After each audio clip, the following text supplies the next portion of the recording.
अस्सलाम वालेकुम। Programme capital view के साथ मैं हूं नाहिद चौधरी। नाज़रीन, प्रोग्राम में हम सबसे पहले बात करेंगे, इस वक्त हुकूमत हमें बहुत संजीदा नज़र आ रही है इस मामले में कि वो अगस्त में हुकूमत छोड़ देंगे और उसके बाद निगरान सेटअप आएगा और फिर ज़ाहिर है कि बाकी जो मामलात हैं कानूनी तरीके से, आइनी तरीके से चलेंगे। अब कुछ अफवाहें भी बहुत ज़्यादा चल रही हैं। कुछ नाम पहले से निगरान वज़ीर आज़म के हवाले से हम सुन रहे थे, उस पर डिस्कशन भी हो रही थी। कल एक और नाम फ्लोट किया गया और इसहाक डार साहब का नाम लिया गया कि शायद उनको निगरान वज़ीर आज़म लगा दिया जाएगा। लेकिन पाकिस्तान पीपल्स पार्टी ने आज एक प्रेस कॉन्फ्रेंस की है जिसमें उन्होंने अपना पॉइंट ऑफ व्यू दिया है कि हमसे ऐसी कोई बात नहीं हुई है और ना ही ये नामज़ेर गौर है, कोई डिस्कशन नहीं हुई है। जब डिस्कशन होगी तो ऑब्वियसली फिर हम इस पर अपनी राय देंगे। मरीम औरंगज़ेब साहिबा ने भी आज यही कहा कि जो एक आइनी तरीक़ाकार होगा उसको फॉलो किया जाएगा और वज़ीर आज़म शहबाज शरीफ साहब, नवाज़ शरीफ साहब से मुशावरत के बाद फिर पाकिस्तान पीपल्स पार्टी को जो दूसरी इत्तेहादी जमातें हैं उनको ऑन बोर्ड लेंगे, उनसे बात करेंगे और फिर कोई नाम फाइनल होगा। इसके बाद फिर अपोजिशन का किरदार बहुत अहम है। अब एक तासुर ये है कि शायद फ्रेंडली अपोजिशन है तो जल्दी ये मामला तय पाए जाएंगे, लेकिन कुछ कहा नहीं जा सकता।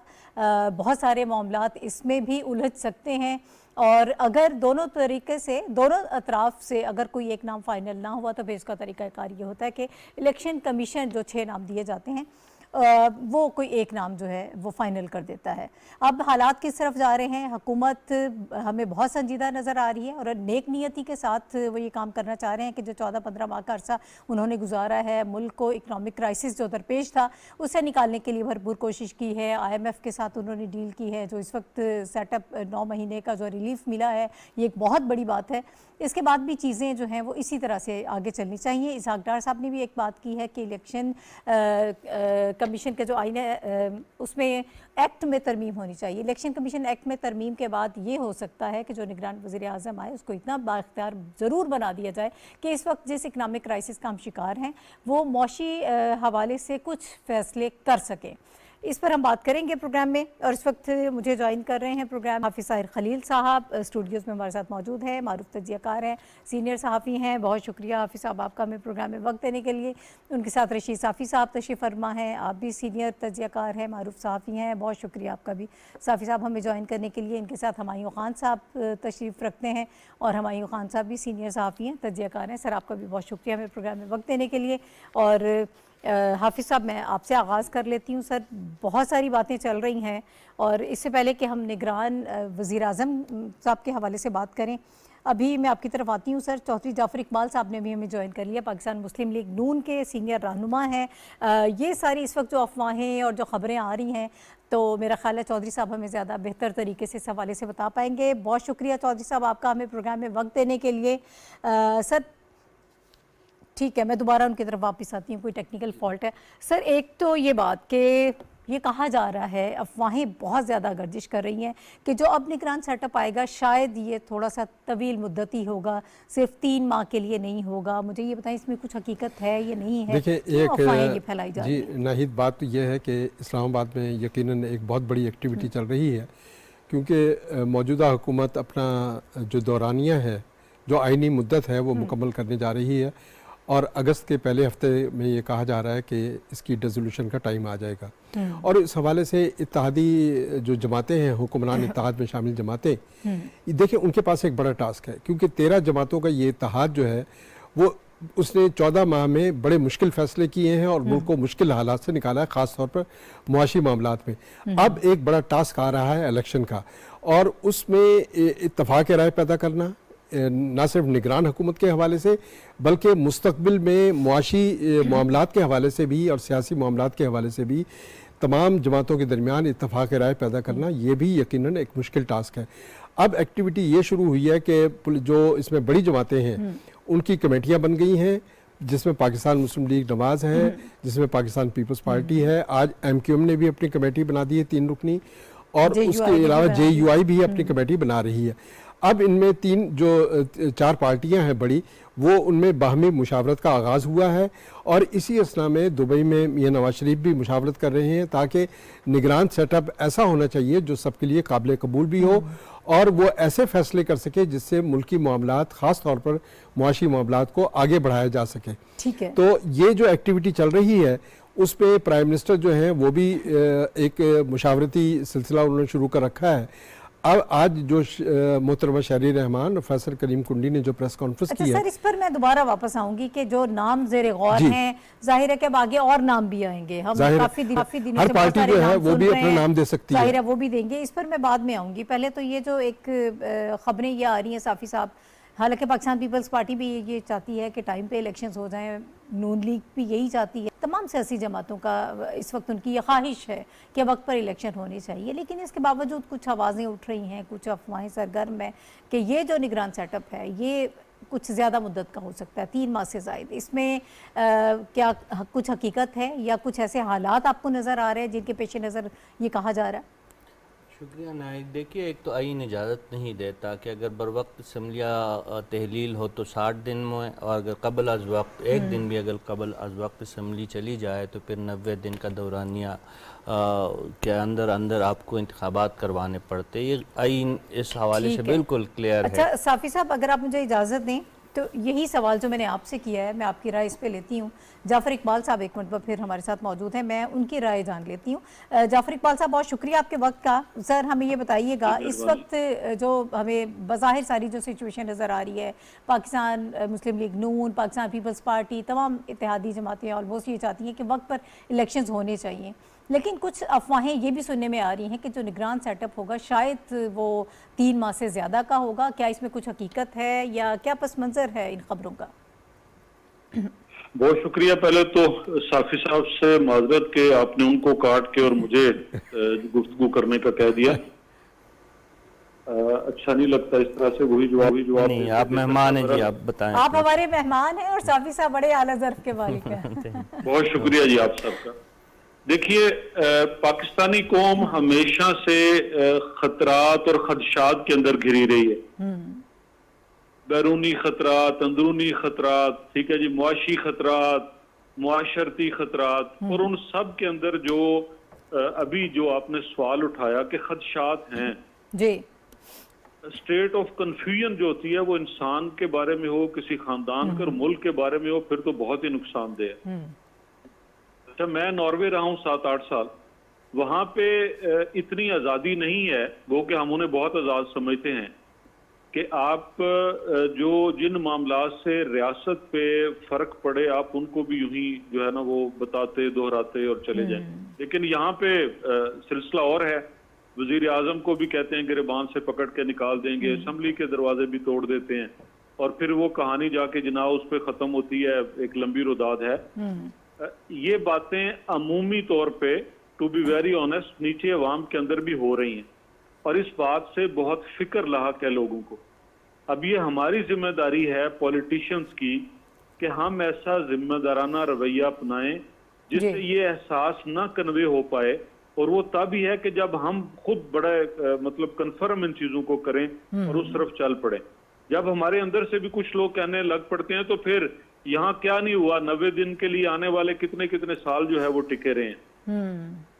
तो वो अगर साबका द्वार को देखा जाए तो हैं खदशात, लेकिन जहां तक मुस्लिम लीग नून की बात है, कायदे मोहतरम मियां मोहम्मद नवाज शरीफ की बात है, वो जिस तरह से जब इमरान खान साहब ने धरने दे के और किसी साहब की एक्सटेंशन के लिए कहा तब भी बिल्कुल वो उस चीज की तरफ नहीं आए और अपने असूली फैसले पे रहे।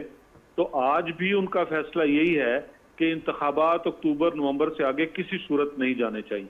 ठीक ठीक। और अच्छा इसी सर, से स्टेबिलिटी की बुनियाद रखी जा सकती। ठीक है। अच्छा, जब से वज़ीर आज़म साहब ने ऐलान किया है, उन्होंने बताया है कि हम 14 अगस्त को हमारी हुकूमत नहीं होगी, और एक नेक नियति है, ज़ाहिर है वो ये चाहते हैं कि बर वक्त इलेक्शन हो, टाइम पर अपनी हुकूमत छोड़ दें, निगरान सेटअप आए। अब कुछ नाम तो पहले से ज़ेर गर्दिश थे जिन पर गुफ्तगू भी हो रही थी निगरान वज़ीर आज़म के हवाले से। कल एक नया नाम इसमें शामिल हो गया जिस पर प्रोग्राम्स भी हुए, बात भी हुई, साग डार साहब का नाम लिया जा रहा था, और आज शहरी रहमान साहब ने प्रेस कॉन्फ्रेंस की, यानी पाकिस्तान पीपल्स पार्टी का ये मौक़िफ़ आया कि ये फ़ेक न्यूज़ के ज़रिए ये ख़बर आई है और उनको वज़ारत उस्मा का ताज पहनाया गया। हालांकि इसमें कोई हकीकत नहीं है, हमें कोई ऐसा नाम नहीं दिया गया है। कुछ इस हवाले से बता पाएंगे हमें? जी वही है ना, फेक न्यूज। अब मतलब कौन उनके खिलाफ कार्रवाई करेगा, कौन कटहरे में बुलाएगा, कौन पूछेगा, और अगर पूछने चलेंगे तो फिर वही सिफारिश और अकरबा परवरी और नहीं। और ब्रेकिंग न्यूज तो हम उसमें वो आगे निकलने की दौड़ में चैनल क्या से क्या चला जाते हैं। कई दफा ऐसे हुआ कि बहुत कीमती अशखास की जो है वो वफात की खबर भी चला दी गई कि जी वो फलां अदाकार फलां जो है वो तो सर आप ये कह रहे हैं कि उनका नाम ज़ेरे गौर नहीं है अभी? देखिए नाम जो जो जेरे गौर हैं वो मेरे लेवल पे नहीं है ना ठीक आपके है। लेवल पे हैं। अब अगर मैं भी कोई कहानी गढ़ने के लिए अपनी तरफ से ब्रेकिंग देने के लिए कुछ कहना चाहूं तो मुझे कौन पाबंद करेगा, लेकिन ऐसी बात नहीं है। ठीक है। जिस सतह पर डिस्कस हो रहे हैं उसकी बॉटम लाइन ये है कि अगर कोई जस्ट आप टेक्नोक्रेट्स पे जाते हैं तो उससे बेहतर है कोई तकड़ा सियासतदान ओके। जो कोई प्रेशर कहीं से आए या किसी के साथ डील करना हो इस इंटरम पीरियड में तो वो बेहतर अंदाज में कर सके। ऐसा ना हो कि जो करने के काम और जरूरी चीजें वो ना कर सके। लेकिन एक मैं वक्त ज्यादा ले गया हूँ, दूसरा सवाल भी आपने मुझसे कर दिया। जी। बतौर तालिब इल्म पॉलिटिकल साइंस के, मुआशरती इल्म के और बतौर मतलब एक मजदूर के नॉर्वे में भी कुछ अरसा रहने का इत्तेफाक हुआ। जी। उन ममालिक में कोई केयर टेकर सेटअप नहीं होता। ठीक है। अच्छा सर, अगर आप मुझे इजाजत दें, मुझे कमीशन का सरबराह भी मैं उस आपकी वक्त तरफ का वापस वज़ीर आती आज़म हूँ, होता है। आप हमारे साथ ही रहिएगा, मुझे एक ब्रेक लेना है, ब्रेक के बाद वापस आते हैं और यहीं से सिलसिला जोड़ेंगे, हमारे साथ रहिएगा।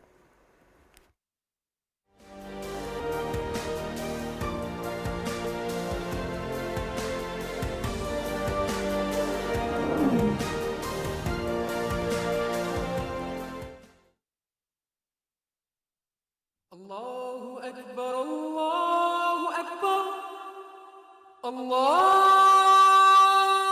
अकबर,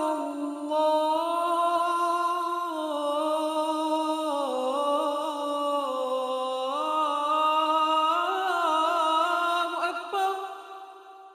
अशहदु अल्ला इलाहा इल्लल्लाह,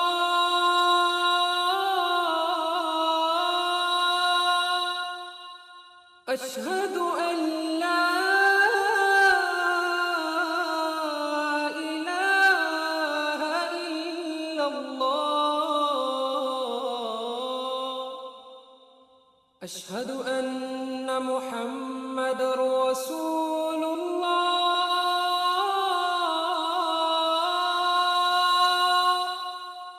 अशहदु अन्ना मुहम्मदर रसूलुल्लाह।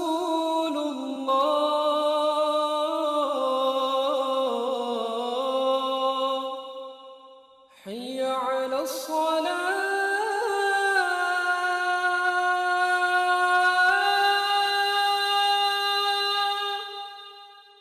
हय्य अला अस्सलाह,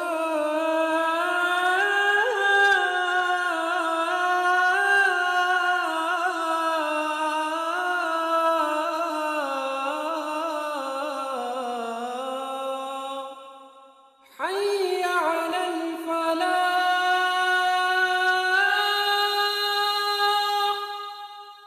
हय्य अलल फलाह।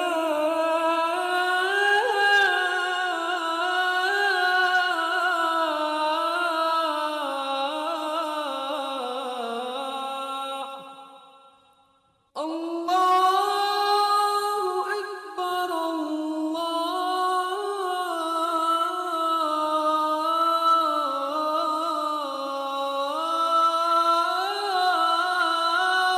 Akbar.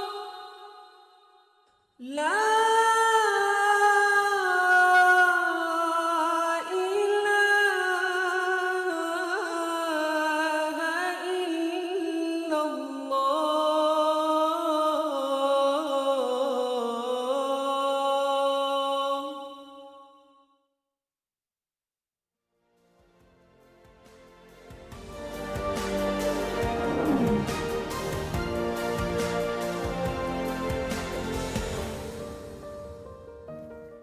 Welcome back to the show. नाजरीन, ब्रेक पर जाने से पहले हम बात कर रहे थे कि इस वक्त जो मुख्तलिफ नाम ज़ेरे गौर हैं और जो सामने आ रहे हैं निगरान वज़ीर आज़म के लिए, जो मुमकिन नाम हो सकते हैं, और एक नया नाम उसमें कल शामिल इसहाक डार साहब का हो गया। चौधरी जाफ़र इकबाल साहब नून लीग के सीनियर रहनुमा हैं, वो इस वक्त हमें ये बता रहे थे कि क्या इसमें कोई सदाकत है या ये नाम ज़ेरे गौर है।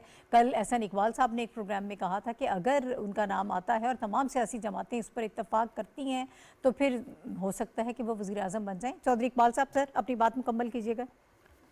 जी ये तो मैं बता चुका हूं कि ये मेरे से ऊपर लेवल पे चीजें ज़ेर गौर हैं, लेकिन एक सियासी कारकुन के तौर पे या जो मेरे इल्म में है कि जी। कोई स्ट्रॉन्ग पॉलिटिकल पर्सनैलिटी हो जो ठीक किसी है। प्रेशर को भी बेयर कर सके और जिसे पता हो कि मेरे पीछे जिम्मेदारी उठाने वाले भी हैं, ठीक है। और बाहर के लोग भी उसे अप्रिशिएट करेंगे कि हाँ, अगर ये बंदा कोई कमिटमेंट कर रहा है तो कल को आने वाली हुकूमतों में या असेंबली में भी इनका किरदार और हिस्सा होगा, तो वो एक सिलसिला चल पड़ेगा। तो मैं अगली बात ये कर रहा था, नॉर्वे रहने का इत्तेफाक हुआ है, वहां पे कोई इलेक्शन कमीशन नहीं है सही। और कोई उसका अलहदा से सरबराह नहीं है। वक्त का वजीर आजम इलेक्शन कमीशन का सरबराह होता है और वही इंतखाबात का इनकाद करवाता है। जो जिस शहर का मेयर होता है वो आइंदा इंतखाबात में इलेक्शन कमिश्नर होता है और वही इंतखाबात करवाता है। ठीक है। हमारे यहाँ जो एतमाद का फुकदान है वो इस हद तक अब चला गया है कि आप सारे ब्यूरोक्रेट्स को बदल देते हैं, कुछ से कुछ कर देते हैं, और लेकिन जो करने का काम है वो हम नहीं करते। हम मीन्स पॉलिटिशियंस। ठीक है। वो तरमीम अगर आप वो कर दें तो आपको किसी इलेक्शन कमीशन, किसी लंबे चौड़े मामले की जरूरत नहीं पड़ेगी। ठीक है। मसलन अगर हल्का जाती इंतखाब को बदल के मुतनासिब नुमाइंदगी कर दें तो बहुत सारी कबातें दूर हो जाएंगी, सही है। लेकिन करने के लिए तैयार नहीं है। इसी तरह जमातें बदलने वालों के लिए हमारे बराबर के मुल्क में, इंडिया में, वहां पे ये है कि अगर आप जमात बदलते हैं या नए शामिल होते हैं तो you have to wait for 5 years. 5 साल बाद आपको पार्टी टिकट या पार्टी ओहदा मिलेगा। सही है। तो इस तरह के काम करने ये के ऐसी वो बहुत करके सारी चीजें हैं जो हो सकती हैं और ये करनी भी चाहिए अगर हमने करनी भी चाहिए। मैच्योरिटी की तरफ जाना है। आपने बिल्कुल दुरुस्त कहा। साफी साहब, मैं उसी सवाल पे आऊंगी आपकी तरफ जो हम बात कर रहे थे कि जो अफवाहें इस वक्त हम सुन रहे हैं, क्या इसका कोई पस मंज़र है? कुछ अवामिल आपको ऐसे नज़र आ रहे हैं कि जो निगरान सेटअप अब आएगा कि वो हो सकता है कि 3 माह से ज़्यादा का हो? क्या आपकी राय इसमें? देखिए, अफवासाज फैक्ट्रियाँ तो पाकिस्तान में बेतहाशा है, और आपकी बात दुरुस्त है कि कुछ इलेक्ट्रॉनिक मीडिया के कुछ हलकों में और प्रिंट में ये बात डिस्कस हो रही है कि शायद निगरान हुकूमत का दौरानिया इस मरतबा मुकर्ररा आईनी मुद्दत से ज़्यादा हो सकता है, और उसके लिए तावीलें और वजूहात बयान की जाती है। एक जो बड़ी वजह बताई जाती है कि देखें, 90 दिन का दौरानिया तो पंजाब और केपी के जो 2 हुकूमतें ख़त्म हुई, और पंजाब के हद तक सुप्रीम कोर्ट के फ़ैसले के बावजूद वहाँ पे इंतखाबात 90 दिन के अंदर ना हुए। और इसकी एक वजह ये भी थी कि कुछ लोगों का ख़्याल ये है कि अदालती फ़ैसला ज़्यादा इस बात पे इसरार कर रहा था कि पंजाब में जल्द अज जल्द इंतखाबात हो, हालांकि पुख्तनख्वा में भी इंतखाबात आईनी ज़रूरत थी, लेकिन वहाँ पे ज़्यादा इसरार नहीं हुआ। तो इसी तनाजुर में एक वजह ये बयान की जा रही है। दूसरी वजह जो बहुत ज़ोर और शोर से बयान की जा रही कि हो सकता है कि निगरान हुकूमतों का अभी दौरानिया जो इंटी स्टेट एक नैरेटिव है, जब तक इसका मुकम्मल कमा ना हो, ख़ात्मा ना हो और ज़िम्मेदारों को गिरफ्तार या सज़ा ना हो या ये कज़िया हल ना हो, तो तब तक भी आम इंतखाबात की फ़िज़ा जो है वो मगतर रह सकती है। और अगर एक सियासी जमात बाहर रहती है इस पूरे सिनारियो से तो इंतखाबात के नताइज पे भी सवालात उठेंगे। तीसरी एक वजह जो है कि नवाज शरीफ साहब की आमद में ताख़ीर है। अभी हमें नहीं पता कि वो आज आ रहे हैं, कल आ रहे हैं। ये भी एक वजह है कि वो एक बड़ी पार्टी के एक मकबूल लीडर है। जब वो मैदान में होंगे तो तब ही लोगों को यकीन होगा कि इंतखाबी माहौल है। और एक और वजह ये भी है कि इंतखाबात का माहौल हमें पूरे मुल्क में नज़र नहीं आ रहा। चौधरी साहब मौजूद है, ख़ुद इंतखाबी सियासत बेहतर जानते हैं। साल पहले से इंतखाबी सरगर्मियाँ शुरू हो जाती है, हलकों में लोग जाना शुरू कर देते हैं, उम्मीदवार फाइनल होने शुरू हो जाते हैं, लोगों का अवामी राब्ता मुहिम शुरू हो जाती है। वो सारी चीज़ें जो है वो भी हमें नज़र नहीं आ रही। और एक अहम वजह जो मेरी नज़र में सबसे अहम वजह वो दहशतगर्दी की ताज़ा लहर, खुसूसन खैबर पख्तूनख्वा और बलूचिस्तान में जो दहशतगर्दी में मुसलसल इजाफा है। और वहाँ पे आप देख रही हैं कि पुलिस, FC, फ़ौज, आम शहरी वहाँ पे महफूज नहीं है। अगर खुदा न खास्ता दहशतगर्दी की इस लहर को काबू नहीं किया जाता तो फिर आप आज़ादाना इंतखाबात मुनक्किद नहीं करवा सकते। और इसमें एक अहम वजह दहशतगर्दी में ये भी है कि TTP ने अलल ऐलान ये बयान दिया है एक जुमात के हक़ में सही। कि अगर उन्हें रोका गया या वो नहीं जीत पाए तो फिर इंतखाबात खूनी हो सकते हैं। तो ये तमाम वसवसे है और वसवसाजों के लिए ये जो वजूहात है वो उस पर स्ट्रांग आर्गूमेंट दे रहे हैं। लेकिन दूसरी तरफ अगर हम देखें तो हुक्मरान हुकूमत कई मरतबा ये बात वाज़े कर चुकी है कि वो ना सिर्फ हुकूमत जो है वक्त पर छोड़ेंगे बल्कि उनका इसरार रहेगा कि आम इंतखाबात आईनी मुद्दत के अंदर हो। ठीक है। अच्छा, हुमायूं साहब क्विकली इसी पे आप ओपिनियन दे दीजिएगा, क्या लग रहा है आपको, क्यों इंतखाबी माहौल नज़र नहीं आ रहा, गैर यकीनी की कैफियत अभी भी बरकरार है? देखिए, उसकी तो जो गैर यकीनी जिसको आप कह रही हैं उसकी एक रीज़न तो बड़ी वाज़ेह है कि जो 9 मई के वाक़यात हुए थे और उसके बाद एक सिलसिला चला, उस पे अभी अदालती फ़ैसले होने हैं, उसके बहुत सारे लोगों के ट्रायल्स होने हैं। लेकिन उससे बढ़कर अभी जितने जो रीज़न्स रशीद साहब ने बताए हैं, उसके अलावा एक दो चीज़ें और अगर मैं उसमें ऐड कर दूं जो कि शायद मौजब बन सकती हैं। फ्लड्स जो हम निकले हैं इस दफ़ा पिछले साल का हमारी हिस्ट्री का सबसे बड़ा फ्लड्स था और $30 बिलियन का हमें नुकसान हुआ और फिर कोई 15-16 बिलियन उसको रिहेबिलिटेट करने में। अभी फिर वार्निंग्स आना शुरू हो गई हैं कि इस साल भी मानसून का जो है जो दूसरा स्पेल स्टार्ट होने वाला है तो उसमें भी शायद दोबारा इस किस्म के वाक़यात हों। तो हम 30 मिलियन के करीब डिस्प्लेस लोगों को अगर इसके अंदर अल्लाह ना करे इस तरह इस मैग्नीट्यूड का हो, लेकिन हो सकता है। तो एक शक्ल ये भी हो सकती है कि अगर हालात इतने ख़राब हों तो वन रीज़न अपार्ट फ्रॉम जितने रीज़न रशीद साहब ने दिए, लेकिन फिर जो चीज़ें नज़र आ रही हैं प्राइम मिनिस्टर के अगर आप बयान सुने, इंफॉर्मेशन मिनिस्टर के, इंटीरियर मिनिस्टर के, प्लानिंग कमीशन के मिनिस्टर के, तो सब यही कह रहे हैं कि हम अपनी आईनी मुद्दत पूरी करके इलेक्शन कमीशन के पास इख्तियार होगा कि इलेक्शन की कौन सी तारीख दें और उसके बाद अगर ये जब हुकूमत ख़त्म होती है और नया सेटअप बन जाता है तो फिर मेरा ख्याल है कि माहौल बन जाएगा, जो कि इस वक्त शायद हमें अभी नहीं लग रहा। ठीक है। अच्छा, चौधरी जाफर साहब मौजूद हैं। एक और चीज़ मैं चाहती हूँ कि ज़रा आप हमें थोड़ा सा बता दीजिएगा। इसहाक डार साहब ने कहा है कि इलेक्शन एक्ट में जो तरमीम है वो ज़ेर गौर है और इसका मकसद ये है कि अगर ये तरमीम हो जाए तो निगरान वज़ीर आज़म को इसका दरबा इख्तियार बना दिया जाए ताकि वो मौशी तौर पर कुछ फ़ैसले ले सकें। डे टू डे ज़ाहिर है कि जो सारा वो काम होता है उसको निगरान हुकूमत देखती है, लेकिन उन्होंने कहा कि मौशी तौर पर काम करना बहुत ज़रूरी है, इसको डिले नहीं किया जा सकता। जी चौधरी साहब। देखिए, पहले जो बात साफ़ी साहब कर रहे थे उन सारी वजूहात की वजह से उनकी बुनियाद पे इंतखाबात की तखीर से मैं इनकार करता हूँ। कोई भी अबूरी हुकूमत ना दहशत गर्दी से निपट सकती है, ठीक है, ना ट्रायल अच्छे अंदाज में कर सकती है। सही है। अब ये शुगर कोटेड बातें हैं। अगर इस्टेब्लिशमेंट की ये ख्वाहिश है और रही है, आइंदा भी होगी, कब तक मतलब ये बातें खत्म होगी मेरे इल्म में नहीं है। ठीक है। आप लोग नहीं कुछ भी कर सकते, you are just a part of the government. एक इदारा है, तमाम मुल्की इदारों को सरबराए हुकूमत जो वजीर आजम होता है वही चला सकता है और वही चलाता है। ठीक है।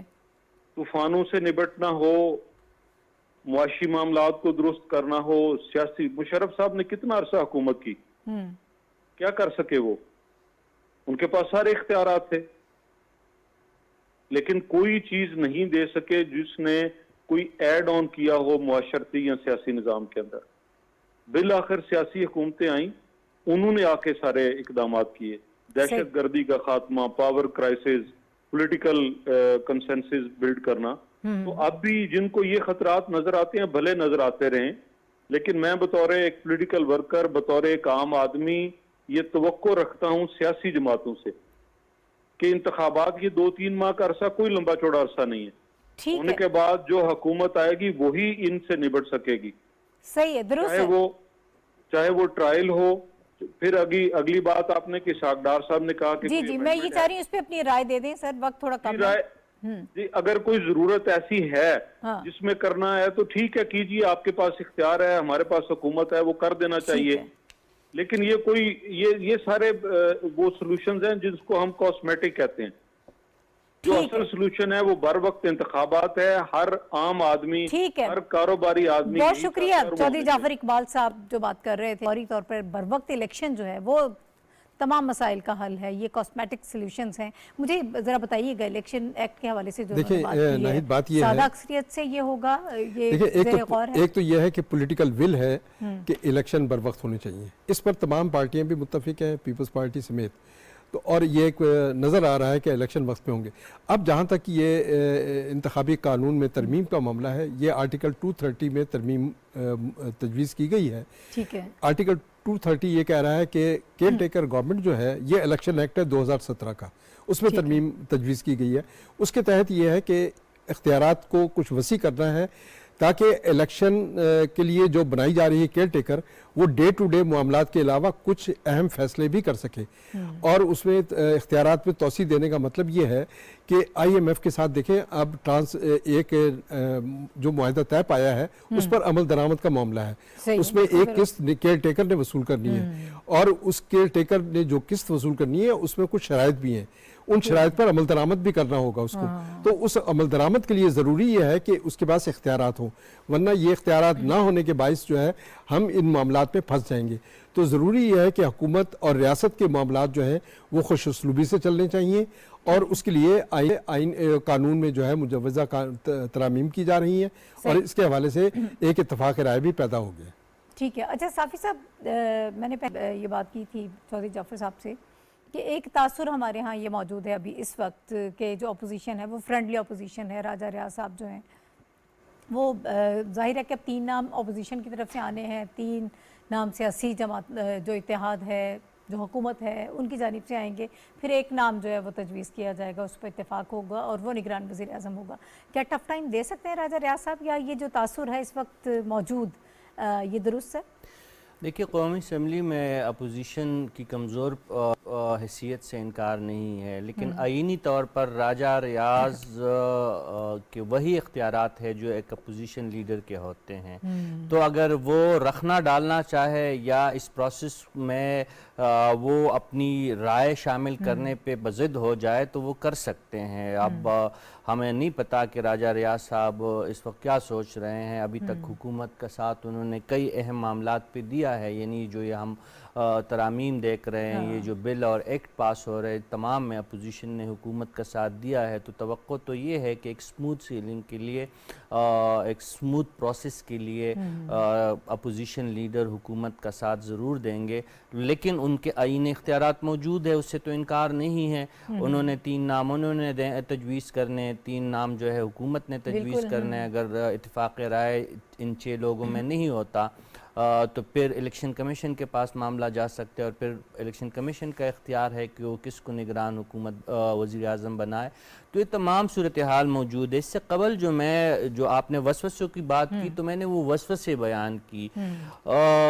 हुकूमत और बहैसियत आम शहरी हम कभी भी नहीं चाहेंगे कि इंतखाबात में ताख़ीर हो।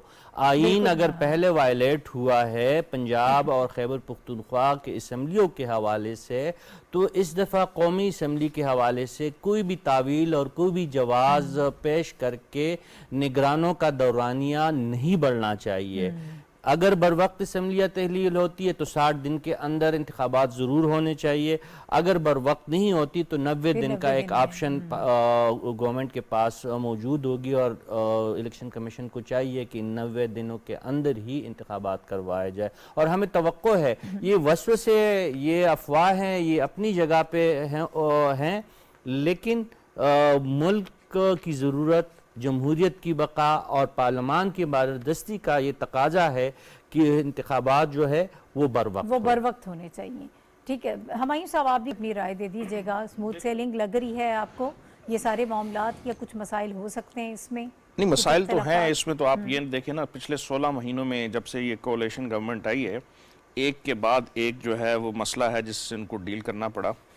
इंटरनेशनल जो सिस्टम था उसके अंदर बड़ी तब्दीलियाँ आई, फिर हमारा फ्लड से रिलेटेड जो इशूज़ थे वो ठीक नहीं हुए, इकॉनमी का बहुत बुरा हाल था, दहशतगर्दी का भी हमने जिक्र किया। स्पेसिफिक इस इशू पे क्या लग रहा है आपको क्योंकि कुछ लोग ये कह रहे हैं कि इख्तिलाफात मौजूद हैं विद इन पार्टीज भी, और देखिए, अपोजिशन के साथ मामला तय करना वो जाहिर है कि वो भी एक इख्तलाफ मुश्किल काम है। जमहूरियत के अंदर होना ये कोई ऐसी बात बुरी नहीं है। बात नहीं हो, हाँ। बल्कि होना चाहिए। अगर उनकी आपस में इस किस्म की आपको ये लग रही है कि किसी नाम के ऊपर इख्तलाफ है तो वो होना चाहिए, और इसी का नाम जमहूरियत है कि आप गुफ्तगू के जरिए मामलात को हल करें। और हम जो पिछले एक साल से मुख्तलिफ चीज़ों पे कह रहे थे कि मिसाक जमहूरियत करें तमाम political parties for the sake of country, अब पॉलिटिकल स्टेबिलिटी आपको चाहिए आइंदा आने वाले चंद सालों में। अगर अभी भी वही लड़ाई शुरू रहे जो पिछले चंद सालों से रही है तो उसका नुकसान मुल्क को होगा, क्योंकि हम बहुत ज़्यादा क्राइसिस से गुजरे और इससे पहले इतने बड़े क्राइसिस हमने नहीं देखे थे। अपनी हिस्ट्री के सबसे बड़े फ्लड, ऊपर से क्लाइमेट चेंज की वजह से जो नुकसानात हो रहे हैं, तो इन चीज़ों को सामने रखते हुए आइंदा आने वाले दिनों में 26 करोड़ आवाम के लिए देखना है कि वहाँ पे क्या, और फिर मरदमशुमारी के ऊपर भी आपने जो है वो सुना होगा कि मुख्तलिफ जगहों पे एतराज़ात हुए, हल्का बंदियों के ऊपर एतराज़ात हो रहे। तो जब तक पॉलिटिकल पार्टीज कंसेंसस के साथ मिल के कोई फैसला नहीं करेंगे, उसका नुकसान लोगों को होगा और आवाम को होगा और मुल्क को होगा। ठीक है, बहुत शुक्रिया। अब ज़रा आगे बढ़ते हैं। मुल्क की जो सियासी सूरत हाल है उसके हवाले से तो हमने बात की कि इस वक्त क्या हालात है, लेकिन इसके साथ साथ ज़रा अपनी तौर पर हम ये देखें कि इस वक्त जो सिचुएशन जो हम फेस कर रहे हैं, मॉनसून का मौसम है और पूरे मुल्क में बारिशें जारी हैं, चित्राल से लेके कराची तक, वहाँ पर भी हालात जो है काफ़ी इस वक्त मखदूश हो चुके हैं। ओवरऑल भी हम देखें पूरे मुल्क में चूँकि बारिशें हो रही हैं तो इससे खासा नुकसान भी हो रहा है, लोग मुतासिर हो रहे हैं। NDMA की एक रिपोर्ट जो उन्होंने जारी की है उसके कुछ आदाद शुमार अगर हम आपसे शेयर कर लें तो इस रिपोर्ट के मुताबिक अब तक बारिशों से जो हादसात में 133 अफराद जो है वो जाँ बहक हो चुके हैं। 57 इसमें मर्द हैं, 21 ख़वातीन हैं, 55 इसमें बच्चे शामिल हैं, और सबसे ज़्यादा जो आबाद हुई हैं वो 65 आबाद पंजाब में हुई हैं। KPK में 35, बलोचिस्तान से 6, सिंध में 10 और आज़ाद कश्मीर में 5 अफराद जो हैं वो इन बारिशों की वजह से हादसात का शिकार हुए हैं। और उसके अलावा ऐसी ही सिचुएशन हम देख रहे हैं, उसको रेस्क्यू करने के लिए कोशिशें की जा रही हैं। 215 अफराद ज़ख्मी हैं और 368 घर जो है उनको नुकसान पहुँचा है। और इसके अलावा इस बारिश और सैलाब से 245 मवेशियों को भी नुकसान पहुँचा है। ये सारी चीज़ें मजमूई तौर पर हम हर साल फेस करते हैं, और फिर अगले साल ये कोशिश होती है कि इसका तखमीना पहले से लगा लिया जाए, पहले से आइडिया कर लिया जाए कि किस किस्म की सिचुएशन होने जा रही है। अलर्ट जारी किए जाते हैं, मकामी आबादी को बताया जाता है, तमाम जो इदारे हैं, रेस्क्यू इदारे हैं, वो भी अलर्ट हो जाते हैं। अभी भी उसी किस्म की सिचुएशन है जो हम फेस कर रहे हैं। हाफिज़ साहब, एक मुबसर के तौर पर आप इस सारी चीज़ को कैसे देख रहे हैं जो इस वक्त इंतज़ामात किए जा रहे हैं, जो सारे इदारे इस वक्त बहुत मुतहर्रिक हैं हमारे, और लोगों को बचाने की कोशिश की जा रही है, कैसे देख रहे हैं आप इन इंतज़ामात को? कि जो बारिशें हैं उनकी वजह से एक मुलकगीर लहर आई हुई है, और उसकी वजह से एक बड़ी तबाही का सामना है मुल्क को, जिसमें न सिर्फ जानी हलाकतें हैं बल्कि उनके साथ फसलें तबाह हो रही हैं। पाकिस्तान का जो इंफ्रास्ट्रक्चर है वो बुरी तरह मुतासिर हो रहा है। लेकिन हमें देखना ये है कि देखें, ये बारिशें हर साल होती हैं, हम इन बारिशों के पानी को ज़ख़ीरा क्यों नहीं कर सकते? हमें सोचना चाहिए कि हम इस जो अज़ाफ़ी पानी आ रहा है बारिशों का, उसको ज़ख़ीरा करके, और उन इलाकों में जो इस वक्त कहत साली का शिकार होते हैं गर्मियों में, ख़ास तौर पर मौसम गर्मा में, उन इलाकों तक पानी की रसाई क्यों मुमकिन नहीं होती?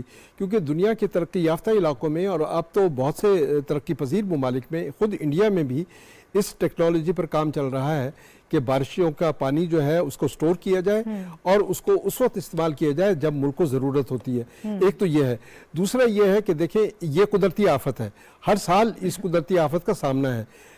ये बारिशें जो हैं एक कुदरत का मामला है, हमें इसके लिए तैयारी करना होती है। और पाकिस्तान में देखें एक पूरा मुकम्मल अदारा है, नेशनल डिज़ास्टर मैनेजमेंट अथॉरिटी, और उसके तहत सूबों में काम कर रहे हैं, ज़िलों तक में ये अथॉरिटी जो है काम कर रही है। एक मुनज़्ज़म जो है इस पे काम जो है एक मरबूत काम दिखाई दे रहा है, लेकिन उसके बावजूद कुदरती जो मामलात हैं उनको रोका नहीं जा सकता, कुदरती आफात को रोका नहीं जा सकता। उन आफात का इम्पैक्ट जो है कम ज़रूर कर सकते हैं पेशगी हालात व वाक़यात के ज़रिए और पेशगी इंतज़ामात के ज़रिए। अब ज़रूरत इस बात की है कि हम इसके लिए एक पेशगी मुनज़्ज़म सिस्टम जो है एवॉल्व करें, और पाकिस्तान के न सिर्फ ये कि तमाम अदारे मिलकर इसके लिए मुतहरिक हों, बल्कि इसके लिए ज़रूरी ये है कि हम अपने आवाम को भी इसके लिए ज़हनी तौर पर तैयार करें कि वो ख़ास तौर पर मानसून की बारिशों के हादसात से निमटने के लिए वो ज़हनी तौर पर भी तैयार रहें और पहले से पेशगी इक़दामात कर सकें। ये तमाम वाक़यात जो हैं ये हादसात को भी हादसात के इम्पैक्ट को भी कम कर सकते हैं और पाकिस्तान में जानी नुकसानात जो होते हैं हर साल उसको भी उसमें भी कमी आ सकती है। अब ज़रूरत इस बात की है कि अब चूंकि इलेक्शन होने वाले हैं, हमारी नई क़यादत आ रही है, हम नए सिरे से हम इन तमाम इंतज़ामात को, ग्लोबल वार्मिंग और क्लाइमेट चेंज, ये एक बड़ा पाकिस्तान इससे बहुत बुरी तरह मुतासिर हो रहा है। इन तमाम बातों को सामने पेश नज़र रखकर हमें एक नई पॉलिसी जो है वो इन्वॉल्व करने की ज़रूरत है। हमें ये भी देखना है साथ कि इंडिया की तरफ से जो पानी छोड़ा जा रहा है बिल्कुल कि वो उसकी वजह से देखें ये आबी जारहियत भी जो है हमें बहुत बुरी तरह नुकसान पहुंचा रही है कि इंडिया में जब ज़रूरत से ज़्यादा पानी आ जाता है वो पाकिस्तान के हवाले कर देते हैं। ये बड़ा नुकसान है जो 2 दरियाओं की वजह से हमें उठाना पड़ रहा है। हमें उस पर भी कुछ सोचो विचार करने की जरूरत है। अच्छा साफी साहब, अभी एनडीए जो ब्रीफिंग दी गई है, जो सारी चीज़ें डिस्कस की गई हैं, उसका खुलासा अब ये है कि फ्लैश फ्लडिंग की वजह से सड़कों और पुलों की बहाली समेत डैम्स और दरियाओं की सूरत हाल का इसमें जायज़ा लिया गया है। फिर ये बताया गया है कि तरबेला और बंगला जो है वो अपनी गुंजाइश से 70% से ज़्यादा भर चुके हैं और जो भारतीय जो डैम्स हैं वो भी मुकम्मल तौर पर भर चुके हैं और उसका रुख जो है पानी का वो पाकिस्तान की तरफ किया जा सकता है। हम इसके लिए कोशिश भी करते हैं, काम भी करते हैं, लेकिन ओवरऑल आपकी राय क्या है?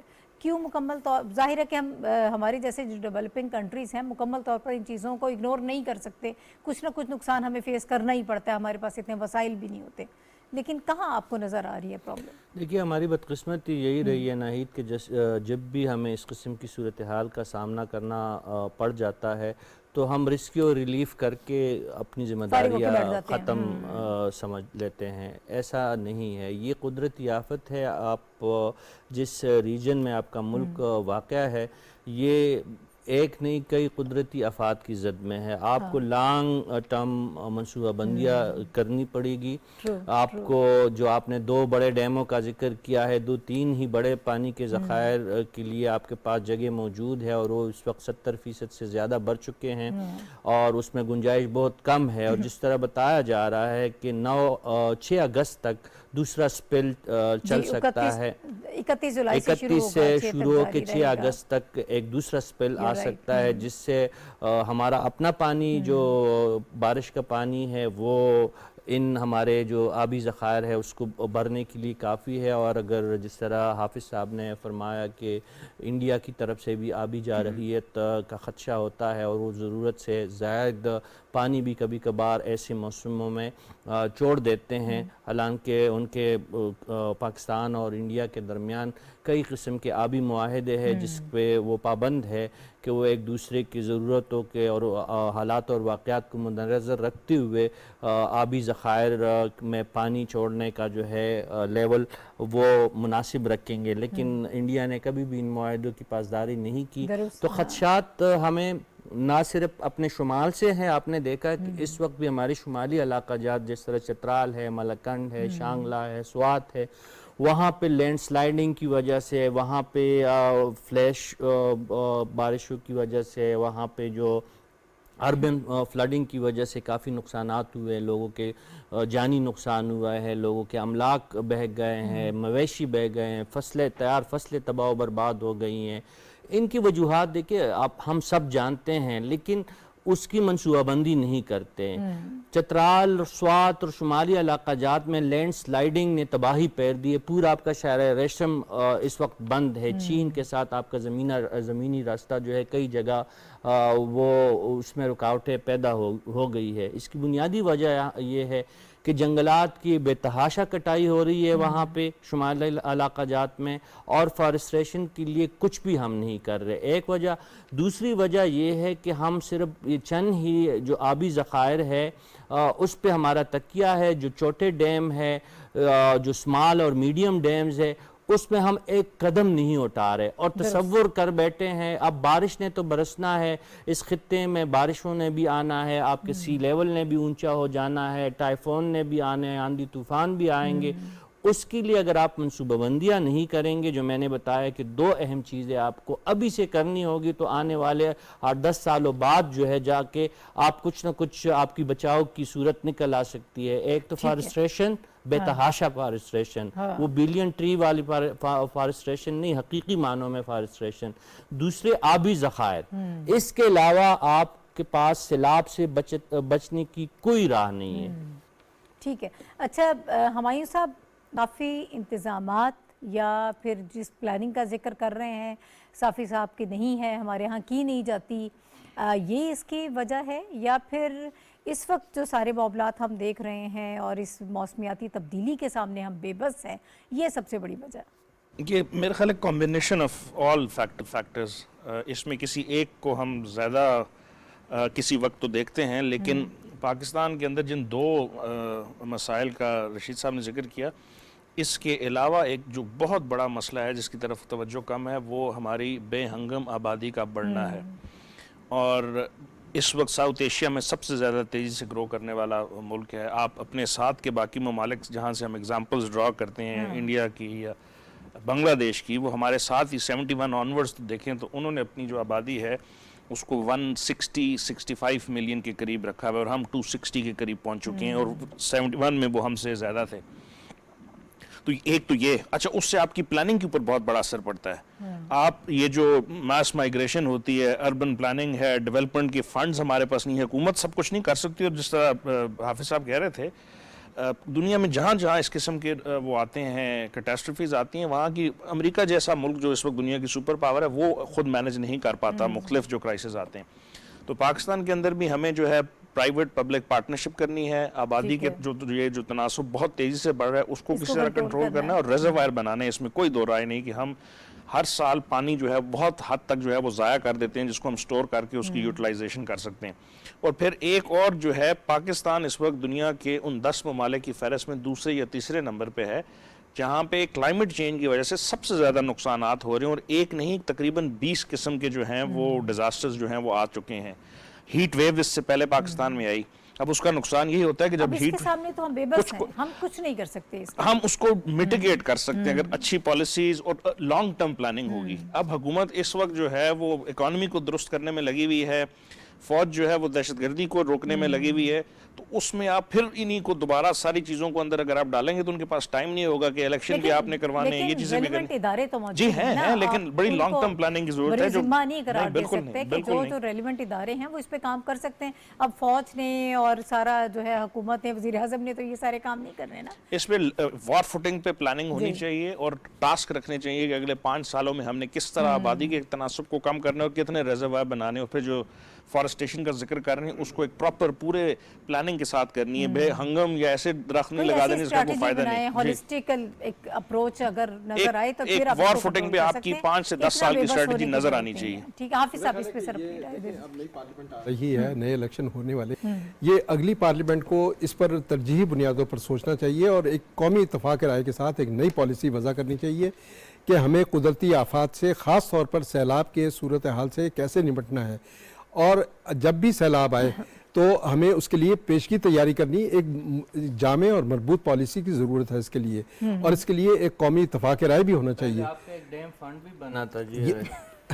लेकिन अब यह है कि देखिए नए डैम बनाने, ये बिल्कुल साफी साहब ने बिल्कुल दुरुस्त बात की कि सबसे जो अहम मसाइल हैं हमारे, एक तो यह है कि जंगलात को वसअत दी जाए, दूसरा नए डैम जो है उस पर इत्तफाक राय किया जाए, क्योंकि जब तक इत्तफाक राय नहीं होगा तो डैम नहीं बनेंगे, और डैम ना बनने की वजह से ये आफात जो है वो उसकी शिद्दत भी ज़्यादा होती है, वसअत भी ज़्यादा होती है। इसके लिए ज़रूरत यह है कि अब नई पार्लियामेंट आ रही है, नई पार्लियामेंट के सामने ये मसला सामने तरजीही बुनियादों पर इसको हल करने की ज़रूरत है। ठीक है, क्योंकि जो वो अमूमी सैलाब की सूरत हाल है वो तो खुदा न खास्ता वो आगे आने वाले हैं वो दिन। अच्छा मुख्तसरन वक्त कम है, ज़रा साफ़ी साहब जो हमारे टूरिस्ट हैं, आप ज़रा शुमाली इलाका जात से ज़्यादा बेहतर तरीके से वाकिफ़ हैं, लोग रुकते नहीं हैं इन हालात में भी, लैंड हो रही है, मौसम ठीक नहीं है, तो उससे भी बहुत ज़्यादा नुकसान होता है। बिल्कुल, ये देखिए टूरिज़्म एक अच्छी चीज़ है और स्पेशली स्कूलों की छुट्टियाँ भी है, बच्चे भी जाना चाहते हैं, खूबसूरत इलाके हमारे शुमाली इलाका जात, लेकिन जाने से पहले एहतियाती तदाबीर ज़रूर होनी चाहिए। हमारे यहाँ आप वेदर फोरकास्ट देखने या उस पे अमल करने का कोई रिवाज नहीं है। मुकामी लोगों से ज़रूर पूछना चाहिए, आप मौसमियात से आपको रब्ता करना चाहिए, और जो मुतलका इदारे हैं तो जहाँ पे भी आप जाना चाहें तो पहले ये सिचुएशन आप देखें कितने टूरिस्ट पंच के रह गए हैं, चित्राल में, हुंजा में, गिलगित में, आप कागान, नारान, मलम जबा, स्वात, तो फिर तकलीफ ही होती है। जो आपके इंटरटेनमेंट का वक्त होता है, आप पंसे रहते हैं और आप परेशानी में वक्त गुजारते हैं। तो टूरिज़्म ज़रूर की जाए, एक अच्छी मस्बत सरगर्मी है, लेकिन जाने से पहले मौसम का ज़रूर ख्याल इस्तेमाल रखें। करें। इससे पहले हमें पता है कि मरी में जो हालात हुए थे और किस तरह से लोग बर्फ में फंसे, उनकी डेथ हो गई, बहुत सारे अवामिल उसमें थे, लेकिन लोग गए तो अपनी मर्जी से हमें थे ना, सबक लेना उससे- चाहिए इन उससे ऐसे सीखना वाक़यात से। चाहिए। जी हुमायूं साहब, जी, बिल्कुल, लास्ट कमेंट सर, इसमें कोई- लोगों के लिए थोड़ा सा जो एक नॉलेज है उनको मालूम होना चाहिए कि हालात क्या हैं। देखें, खुद भी इसकी खबर रखें। एक तो मीडिया एक बड़ा अहम वो एक पिलर है जिसके ज़रिए बहुत सारी इन्फॉर्मेशन दी जी। जा सकती है, और अभी भी बहुत सारे लोग सुन रहे होंगे। तो हमारे यहाँ कैपेसिटीज़ की भी बड़े इश्यूज़ हैं। ऑब्वियसली जो लोकल गवर्नमेंट्स हैं उनके पास रिसोर्सेज की कमी है, लेकिन अगर एक ऐसी जगह जिस पे आप 50,000 टूरिस्ट जा सकता है, वहाँ पे अगर 2.5 लाख टूरिस्ट जाएगा, तो जिसके पास ऑलरेडी मीगर रिसोर्सेज है वो कैसे उसको मेंटेन करेगा। तो इस वक्त सॉरी हुमायूं साहब, सोशल मीडिया का दौर है, जी। बहुत सारी मालूमात आप तक पहुंच जाती हैं, तो वो मालूमात जो आपके फ़ायदे के लिए उसको ज़रूर इस्तेमाल करें, उस पर तवज्जो दें। बिल्कुल, और कोई- उसके बाद फिर आप कोई अपने इस तरह के प्लान्स बनाएं। अगर फेक आप न्यूज़ से बाहर परहेज करना। ये बहुत ज़रूरी है। हो चुका है। बहुत शुक्रिया हाफिज़ ताहिर खलील साहब और रशीद साफ़ी साहब मेरे साथ मौजूद थे, हुमायूं खान साहब मौजूद थे। आप तीनों हज़रात का बहुत शुक्रिया। नाज़रीन, कुछ सियासी जो माहौल है उसके हवाले से भी हमने गुफ्तगू की है। मौसम की सूरत हाल भी इस वक्त हम देख रहे हैं, मॉनसून जारी है, इस स्पेल के बाद एक और स्पेल आएगा और ये काफ़ी हैवी स्पेल्स हैं, तो इसके लिए हमें ख़ुद भी केयर करने की ज़रूरत है। गवर्नमेंट जो इक़दाम कर रही है उसके साथ साथ बहुत ज़रूरी है कि हम अपनी सेंस भी इस्तेमाल करें और ख़ुद भी अपने आप को मसाइल से बचाने की कोशिश करें। इसी के साथ आज का प्रोग्राम ख़त्म होता है। कल इंशाल्लाह दोबारा आपसे मुलाकात होगी। अल्लाह हाफ़िज़।